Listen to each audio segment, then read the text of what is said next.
नमस्कार, आप देख रहे हैं कशिश न्यूज और आपके साथ मैं हूं दीपक शर्मा। जाति गणना की रिपोर्ट पेश कर नीतीश सरकार ने बड़ा दांव खेला और आरक्षण का दायरा बढ़ाकर बड़े तबके को लुभाने की कोशिश हुई।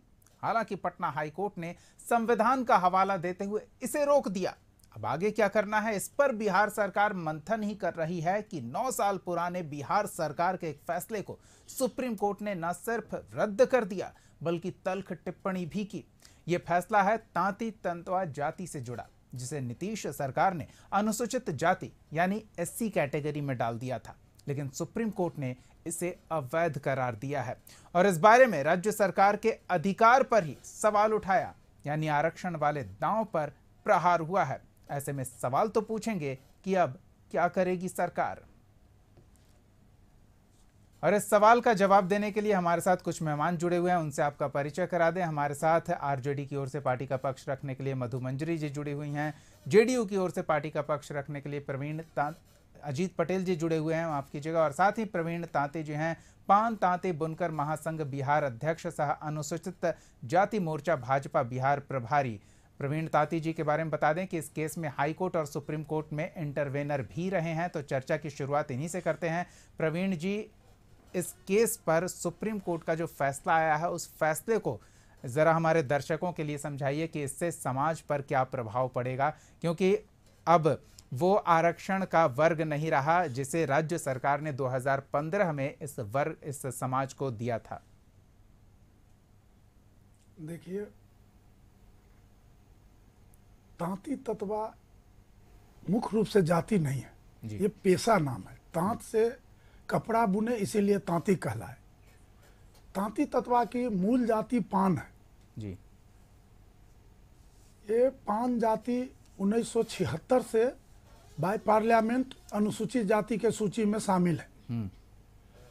चूंकि तांती तत्वा पेशा नाम को गलती से ईबीसी सूची में डाल दिया गया, जिसका विरोध हम लोग पहले से कर रहे थे और आदरणीय पूर्व विधायक स्वर्गीय मुकुंद राम तांती भी इस काम को कर रहे थे कि तांती तत्वा कोई जाति नहीं है, पेशा नाम है, तांत से कपड़ा बुनते हैं, इसीलिए तांती कहलाए जी। हमारी मूल जाति पान है।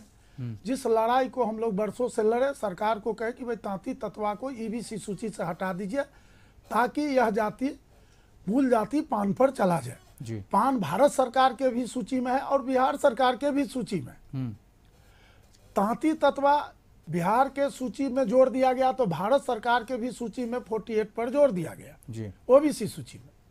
जिस लड़ाई को लड़ते लड़ते जब नीतीश बाबू मुख्यमंत्री बने तो हम लोग आवेदन दिए कि तांती तत्वा कोई जाति नहीं है, इसको ईबीसी सूची 33 सूची से इसे विलोपित किया जाए जी।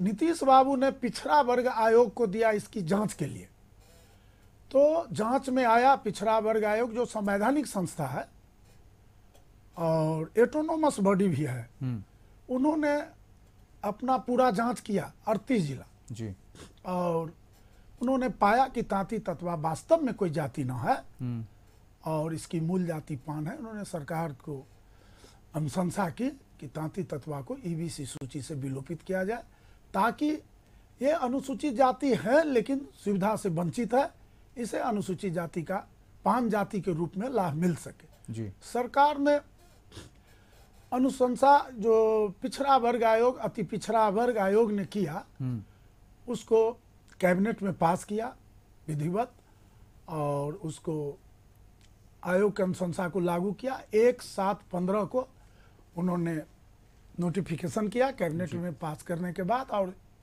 2/7/15 को गजट किया। उसके बाद कुछ साथी ने हाई कोर्ट में केस किया जी कि भाई सरकार ने गलत किया।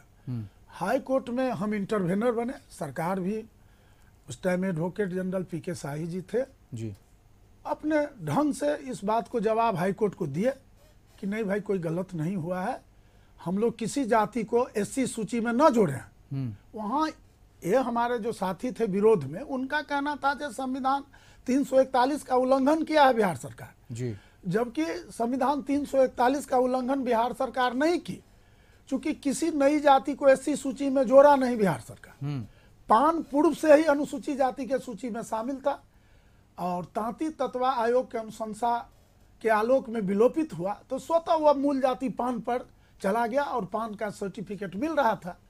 अब और वहाँ सर कोर्ट ने माना कि वास्तव में किसी जाति को, उस टाइम में राजेंद्र मेनन चीफ जस्टिस थे माननीय राजेंद्र मेनन जी और राजेंद्र सिंह जी माननीय जज, उन्होंने के डबल बेंच में केस में बहस हुई और माना कि तांती तत्वा को एससी सूची में न जोड़ा गया है, उसको विलोपित किया गया है, जो बिहार सरकार को अधिकार है किसी जाति। प्रवीण जी, ये जो टेक्निकल मामला इसमें पेच की तरफ फंसता दिख रहा है, क्या आपको इस बात का कोई आभास है कि राज्य सरकार का पक्ष जो कोर्ट में रख रहे थे वो इससे अनभिज्ञ रहे होंगे, या सुप्रीम कोर्ट में जिस व्यक्ति को राज्य सरकार ने अपना पक्ष रखने के लिए भेजा वो इन तकनीकी पहलुओं से अनभिज्ञ रहे होंगे? फिर इतना कमजोर केस कैसे हो गया? देखिए, सरकार अपना पक्ष हाई कोर्ट में भी रखा, हम लोग तो इंटरवेनर थे जी, तो ये केस हाई कोर्ट में भी जीता गया 17 में। और 17 के बाद एक साथी वो अम्बेडकर सेवा समिति चलाते हैं मोतिहारी पिपरा का, पारसनाथ राम जी, उन्होंने सुप्रीम कोर्ट अपील किया। वहां भी सरकार सलीके से अपने पक्ष को रखा। बड़ा बड़ा वकील, माने काफी चर्चित वकील है रंजीत जी को रखा कि भाई सरकार का पक्ष वहां रखिए। हम भी इंटरवेनर थे, हम भी आर के रंजन, आर एस दास को रखे थे, सरकार भी वकील को अच्छे रखे थे। सरकार अपना पक्ष मजबूती से रखा है, आज भी सरकार हमारे साथ है जी। और अब चूंकि सुप्रीम कोर्ट है, हाई कोर्ट के आदेश को बदल दिए, अब डबल बेंच में केस था। अब उसमें सुप्रीम कोर्ट को क्या लगा, माननीय जस्टिस को, क्या संविधान 341 का उल्लंघन किया बिहार सरकार? लेकिन बिहार सरकार तो किया नहीं। संविधान 341 का उल्लंघन तब होता जब किसी नई जाति को एससी सूची में जोड़ता, बिल्कुल, तो किसी नई जात को तो जोड़ा नहीं। तो पान तो पूर्व से ही एससी सूची में बाय पार्लियामेंट। बिल्कुल, हम प्रवीण जी आपके पास फिर लौटेंगे और इसका समाज पर या फिर सियासत में क्या प्रभाव पड़ेगा वो भी थोड़ा समझने का प्रयास करेंगे। लेकिन अजीत जी से जान लेते हैं कि अजीत जी, कोर्ट ने इस मामले पर सुनवाई के दौरान अपने फैसले में ये बात भी जोड़ी है जिसका हमने दोबारा प्रवीण जी से उल्लेख किया कि क्या सरकार का पक्ष रखने वाले वकील इन तकनीकी पहलुओं से अवगत नहीं रहे होंगे। सरकार ने कहा कि ये शरारतपूर्ण फैसला है सरकार का। ये बहुत ही तल्ख टिप्पणी है कि सरकार पर इस तरह के टीका टिप्पणी हो। क्या कहेंगे, क्या सरकार वाकई आरक्षण के मुद्दे को बस चुनावी चश्मे से देख रही है? नहीं, देखिए, पहले आपके प्रश्न में दो पहलू है जी। एक तो तकनीकी पहलू की खामियां कहिए या जो भी कहिए, लेकिन माननीय न्यायालय का ये डिसीजन है तो उस पर कुछ हम लोग नहीं बोल सकते हैं। ठीक है, रही बात है कि हमारी बिहार सरकार ने इस केस को हल्के में लिया, कैसे लिया, तो बिल्कुल नहीं लिया गया है। सुप्रीम कोर्ट का डिसीजन ही एक ही आर्टिकल का उल्लेख किया गया डिसीजन, अगर आप भी पढ़े होंगे हम लोग, कि 341 का कम्प्लीटली उल्लंघन है जी। लेकिन अदर एस्पेक्ट में भी आप देखिएगा कि संविधान में ये भी प्रावधान है कि 338 के सेक्शन बी में ये भी प्रावधान है कि गवर्नमेंट जो है बैकवर्ड क्लास को या अदर जो भी कम्युनिटी के लिए जो है कमीशन बना सकती है उनके वेलफेयर के लिए, और उसी आलोक के आधार पे ये जो है आरक्षण का प्रावधान किया गया है, जैसे अभी परवीन जी भी बता रहे थे। ठीक है, लेकिन रही बात तकनीकी पहलू पर, उसको हो सकता है कि कुछ कमी रह गई होगी, लेकिन अभी पूरे डिसीजन के जो भी बिहार सरकार की लीगल अथॉरिटी है अजीत जी, आप 338 बी का उल्लेख कर रहे हैं, उसमें भी ये शक्तियां राज्य सरकार के पास नहीं है, ये शक्तियां तो केंद्र के पास है, संसद के पास है। फिर राज्य इस तरह के फैसले कैसे ले रहा है? नहीं, देखिए, बता रहे हैं कि इसके पहले ये तो हुआ है 2015 में जी, लेकिन उसके पहले 2011 में जो है जो केंद्र सरकार को बिहार सरकार ने अनुशंसा भेजा था कि इसको जो है अब शामिल कर लीजिए, क्योंकि जैसा सुप्रीम कोर्ट बता रहा है या अभी चर्चा कर रहे हैं कि ये पावर संसद को है। ठीक है, तो ये भेजा गया था 2011 में। आप जब पहले के अब देखिएगा हिस्टोरिक तो ठीक है, लेकिन ये उस समय जो है केंद्र सरकार ने इसको वापस लौटा दिया था इस अध्यादेश को। 2015 में जब नीतीश जी ने कि कोई रास्ता निकाला कि भाई इसके जो जांच करा ले, जैसे परवीन जी बता रहे थे कि क्या भी शैक्षणिक आर्थिक जो भी पहलू है इस समाज का, तो जांच करा के सर्वे करा के इसको कमीशन के आधार पे जो है उसके आलोक में जो है अनुशंसा करके एससी में डाल दिया गया था। लेकिन 338 बी का जो है स्टेट को पूरी तरह से पावर है, ऐसा नहीं है कि नहीं पावर है, और उसी आधार पे ही तो ये किया गया है।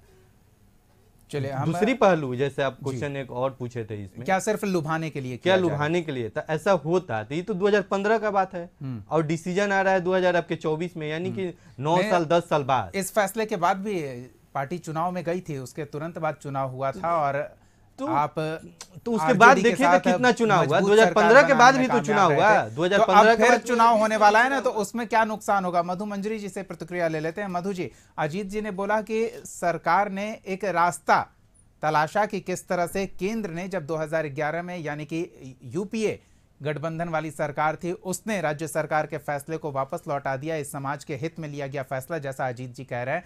तो फिर सरकार ने विकल्प तलाशा, क्या 2011 में लौटाया गया था? नहीं मेरे पास वो नहीं रिपोर्ट कह रहे हैं कि फिर सरकार ने विकल्प तलाशा, ये आप कह रहे हैं कि एक अलग रास्ता। तो क्या ये रास्ता था या कोई शॉर्टकट इस समाज को अपने साथ जोड़ने के लिए? क्या लगता है? बात जो देखिए लगातार अभी जो है, या तो अभी जो तांती समाज की बात हो गई, या तो फिर पिछला जातीय जनगणना की बात हुई, या तो फिर उसके बाद नगर निकाय चुनाव में भी इसी तरह का कुछ हुआ कि मतलब हाई कोर्ट को उसमें इंटरफेयर करना पड़ा इसको लेकर के कि क्या करना। नगर निकाय का चुनाव भी 1 साल टल गया, उसमें बहुत लोगों को आरक्षण रोस्टर को लेकर, और फिर जो प्रतिशत आरक्षण का बढ़ा है उस पर भी कोर्ट ने हर राज्य का एक अपना अलग समीकरण होता है, अपना जाति का अलग होता है। कहीं भी आप देखिएगा बनिया समाज कहीं फॉरवर्ड है तो कहीं बैकवर्ड है, बनिया समाज में भी फॉरवर्ड बैकवर्ड और SC ST सब अलग अलग मतलब है।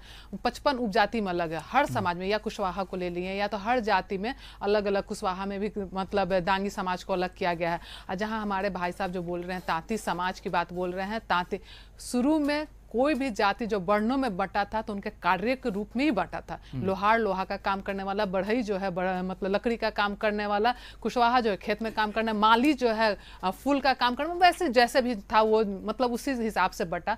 और समय के हिसाब से हमेशा इसका अंतर होता गया है लोगों को जातियों में, या तो फिर जाति में अलग उपजातियों के। बहुत सारा आज हमारे बिहार में ऐसे छोटे छोटे जाति हैं जिनका कोई अपना आइडेंटिटी नहीं है, अपनी पहचान नहीं है, और उस पहचान को लेकर के लोग में बहुत असमंजस जाति गणना के बाद तो वो नहीं कहा जा सकता ना कि चाहे जाति हो, उपजाति हो, वर्ग हो, छोटे छोटे समूहों की भी पहचान सुनिश्चित हुई है। उस पे भी तो है ना, केंद्र सरकार ने उसको अलाउ नहीं किया। दूसरी बात जहां आप बताइए, जो लोग 10 साल पहले उसके बेनिफिट ले चुके, उसके जो बेनिफिशरी होंगे, सोचिए उनके घर का उनकी स्थिति क्या होगा, उनको लौटा देना होगा, वापस लेना होगा, क्या कर जो। तो ये सब जो चीज है सरकार को सोच समझ के काम करना चाहिए। ऐसा नहीं कि आप किसी आनंद फानन में किसी चीज के बारे में कर लीजिए।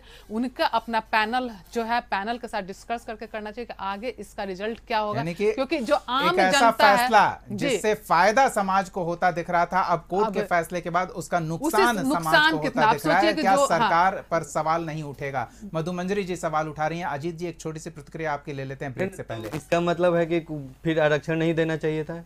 इनका कहने का तो यही है ना। नहीं, सोच समझ के पूरे सोच समझ के काम होना चाहिए। सोच समझ के आप उस परिवार के बारे में समझे हम ला दिए। नहीं, आप 10 हमारी लोग हमारी नीति है माननीय मुख्यमंत्री जी की, हमारी नीति ही आरक्षण देने की थी। नहीं, आप नियति में आप ये कर रहे हैं तो आरक्षण देना कह दीजिए कि भाई आप आरक्षण देके गलत किए। गलत नहीं किया, तरीका गलत। तरीका कौन सा होना चाहिए आप ही बता दीजिए। केंद्र सरकार को हम 2011 में भेजे, तब कहिए कि कांग्रेस की सरकार गलत किए थे। नहीं तो बीजेपी की सरकार ने भी 9वीं अनुसूची में नहीं शामिल किया ना इस जाति गणना के बाद जो आरक्षण बढ़ाने का सरकार ने। उस पर डिबेट कर लीजिए। नहीं तो डिबेट तो आरक्षण पे ही हो रहा है ना। आप कह रहे हैं केंद्र की सरकार दोषी है, हम कह रहे हैं राज्य सरकार ने जो प्लान बनाया उस प्लान में कहीं ना कहीं फॉल्ट था। मतलब आप बोल रहे हैं कि जो ताती समाज इसकी बेनिफिशियरी है 10 सालों से, उनके साथ सही हो रहा है। चलिए हम इस तकनीकी पहलू को थोड़ा और विस्तार से समझने का प्रयास करेंगे। बिल्कुल अजीत जी, हम आएंगे। मधु जी, हम इस चर्चा को जारी रखेंगे। हम आरक्षण के 2 बड़े निर्णय सरकार ने लिए और इससे एक बड़े तबके को लाभान्वित करने का आश्वासन और दावा करते हुए दोनों बार चुनाव में गई। एक बार 2015 में फैसला लिया सरकार ने आरक्षण से संबंधित एक विशेष समुदाय को लाभान्वित करने का आश्वासन और दावा करते हुए चुनाव में गई, सत्ता में वापसी करने में कामयाब रही और फिर जातीय गणना हाल ही में फिर लोकसभा चुनाव में गई, बड़ी जीत हासिल करने में कामयाब रही पार्टी। क्या अब जो कोर्ट का फैसला आया है आरक्षण के दोनों फैसलों पर, कोर्ट ने सरकार के फैसले को काट दिया है, यानी कि रोक दिया है, उसे खारिज कर दिया है। तो ऐसे में सवाल ये उठता है कि क्या ये सिर्फ लोक लुभावन फैसले लोगों को भ्रमित करने के लिए थे, क्योंकि कोर्ट में ये खड़े नहीं हो पाए। हम आज उस फैसले पर बात कर रहे हैं कि तांती तंतवा समाज से जुड़े आरक्षण का जो फैसला सरकार ने लिया था उस पर विशेष रूप से बात कर रहे हैं। तो प्रवीण दास तांती जी के पास एक बार फिर से चलेंगे और उनसे इसके तकनीकी पहलू को समझने का प्रयास करेंगे कि जिस तरह से अब सियासी लड़ाई की स्थिति बन गई है, पक्ष और विपक्ष पहले जहां क्रेडिट ले रहा था, अब दोषारोपण कर रहा है कि सरकार ने भ्रम की स्थिति बनाई अपने फैसले से और लोगों को अपने साथ जोड़ने की कोशिश की गई। कोर्ट में सरकार का फैसला क्यों नहीं टिक पाया? प्रवीण जी देखिए, सरकार ने जो इस निर्णय को लिया तो सरकार कहीं कोई गलती नहीं की है। सरकार ने संविधान 341 का उल्लंघन भी नहीं किया, चूंकि किसी जाति को अनुसूचित जाति के सूची में शामिल नहीं किया। सरकार का जो अधिकार में था, आयोग के अनुशंसा के आधार पर किसी जाति को ईबीसी से डिलीशन करना, ओबीसी से डिलीशन करना, ओबीसी ईबीसी में जोड़ना complete right of state government. इसमें पार्लियामेंट और भारत सरकार का कोई रोल नहीं है। सरकार ने तांत्रिक जब प्रवीण जी, आप जितनी आसानी से इन पहलुओं को हमारे स्टूडियो में बैठकर बोल रहे हैं, ये सरकार का पक्ष रखने वाले वकील कोर्ट के समक्ष क्यों नहीं बोल पाए? आखिर पटना हाईकोर्ट के चीफ जस्टिस के बेंच ने सरकार के पक्ष में कैसे फैसला दिया? अब सुप्रीम कोर्ट में डबल बेंच में केस गया, डबल बेंच को या तो हम लोग या सरकार के वो जो वकील थे या हमारे वकील थे, कहीं ना कहीं कमी होगी, या सुप्रीम कोर्ट के जज साहब ने मान लिया कि संविधान 341 का उल्लंघन हुआ, जबकि संविधान 341 का उल्लंघन कतई नहीं सरकार किया है। सरकार जो निर्णय लिया है वो सही लिया है, वो कोई राजनीतिक पहलू नहीं है। उन्होंने देखा कि गरीब गुरबा अछूत जाति जी, गरीब गुरबा अछूत जाति जो बरसों से दबे कुचले हैं, एक आईएएस आईपीएस नहीं जात का है, एक एमएलए एमपी इस जात का नहीं है, राज्यसभा लोकसभा नहीं है, किसी बड़े पद पर नहीं है, ऐसे वंचित समाज जो समाज को तन ढकने का काम करता है, वो वंचित है, अनुसूचित जाति होते हुए सुविधा से वंचित है। ये 5 जाति हैं, लेकिन तांती तत्वा टाइटिल जो जाति सूची में जुड़ गया उसको उन्होंने हटा दिया। तांती तत्वा को ईबीसी सूची से जो अधिकार बिहार सरकार को है, और वो स्वतः 5 जाति हो गया। 5 जाति बाई पार्लियामेंट एससी सूची में है, बिहार सरकार और बिहार सरकार की सूची में। तो सरकार कहीं भी कोई गलत काम नहीं किया है। अब सुप्रीम कोर्ट है, सुप्रीम कोर्ट अपने ढंग से चलती है। नहीं, सुप्रीम कोर्ट अपने ढंग से कैसे चलेगी? सुप्रीम कोर्ट दोनों पक्षों के तर्कों के आधार पर सोच समझ कर फैसला लेती है, जो साक्ष्य पेश किए जाएं उसके आधार पर फैसला लेती है। अपने मन से चलती है सुप्रीम कोर्ट, ऐसा तो नहीं कह सकते ना।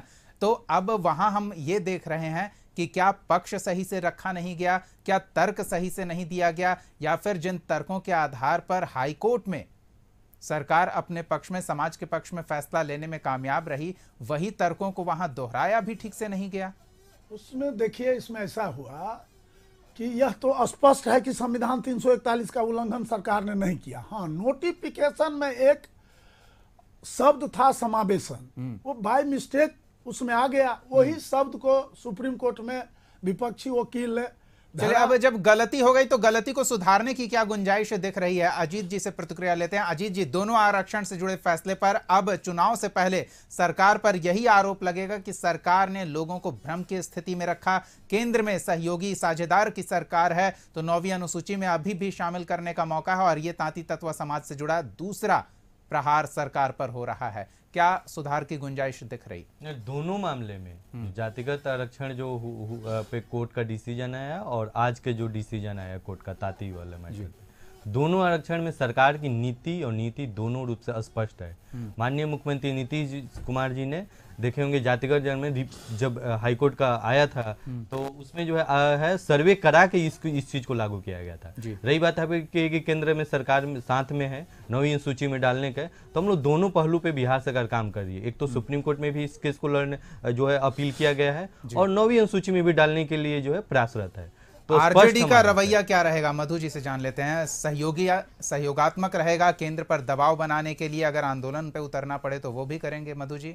नहीं, बिल्कुल। हमारी पार्टी जो है आदरणीय लालू प्रसाद यादव जी, वो आदरणीय तेजस्वी प्रसाद यादव जी, लगातार पिछले समाज के पिछड़े जो समाज में रह गए हैं लोगों, पिछले दलित जो पिछड़ा अति पिछड़ा जो पीछे जो समाज में रह गया, उसकी लड़ाई लड़ते आ रहे हैं।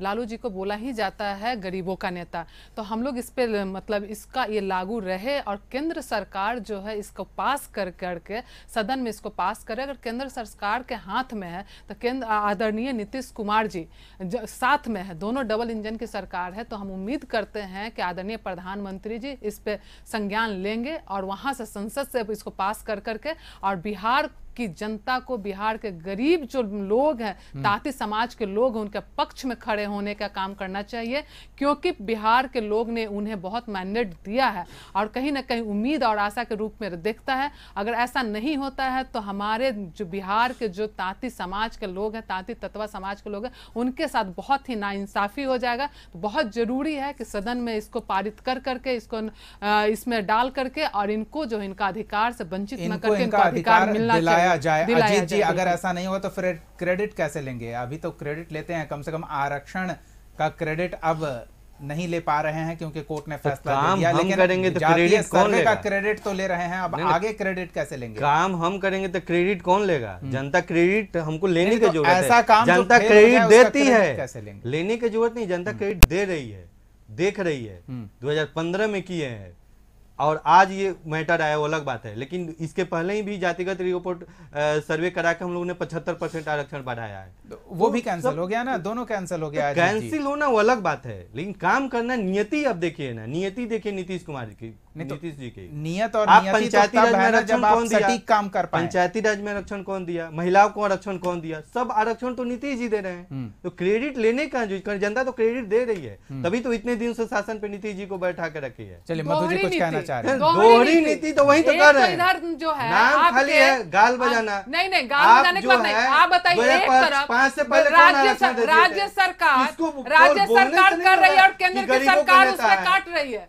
राज्य सरकार कर रही है, मैं कहाँ बोल रही हूँ? राज्य सरकार मान रही है कि आरक्षण मिलना चाहिए, महिलाओं को आरक्षण मिलना चाहिए, जातीय जनगणना होना चाहिए, हुआ है ना? लेकिन जी केंद्र सरकार ने क्या किया? केंद्र सरकार ने क्या किया? क्या इसमें केंद्र सरकार ने, क्या आदरणीय प्रधानमंत्री जी ने इस पे स्टैंड लिया कि बिहार के लोगों के साथ ना इंसाफी नहीं होनी चाहिए, इंसाफ मिलना चाहिए? जो मामला क्या किया? हर जगह 2011 में जो सरकार थी, तो आप उस पे पूछ सकते हैं कांग्रेस ने। नहीं, अभी तो जो सरकार है उससे सवाल पूछा जाएगा ना। बहरहाल हम चलते चलते प्रवीण जी से, अपने कुछ नहीं। चलिए ठीक है, समय खत्म हो गया। बहुत बहुत धन्यवाद प्रवीण दास तांती जी, अजीत पटेल जी और मधु मंजरी जी अपना समय देने के लिए, इस चर्चा में शामिल होने के लिए। हम उम्मीद करते हैं कि समाज के हित में जो महत्वपूर्ण होगा, पिछड़े तबके को आगे लाने के लिए जो कोशिशें होंगी, सरकार उस दिशा में सकारात्मक पहल करेगी और फुल प्रूफ प्लान के साथ आगे बढ़ेगी, ताकि इस तरह के फैसले कोर्ट में खड़े हो सकें और समाज ये आस बनाए रखे कि सरकार उनके साथ है। इस सवाल के साथ अगले एपिसोड में एक और सवाल के साथ हम फिर मौजूद रहेंगे। तब तक के लिए देखते रहिए कशिश न्यूज़।